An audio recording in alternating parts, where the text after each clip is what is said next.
ver com o pessoal.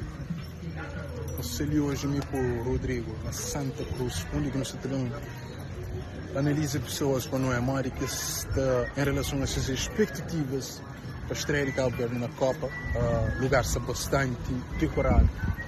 Esse manhã se pode, bandeira de Cabo Verde para todo lugar, nas casas, nas praças, nas lojas.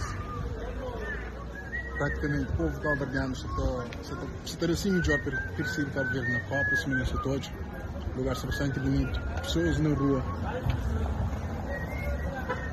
Um lugar bastante movimentado, se não estou. Ele também fala alguma coisa? Sim, negócio no ali na barra de Fred, onde que pessoas estão bastante animadas, positivo em relação ao jogo.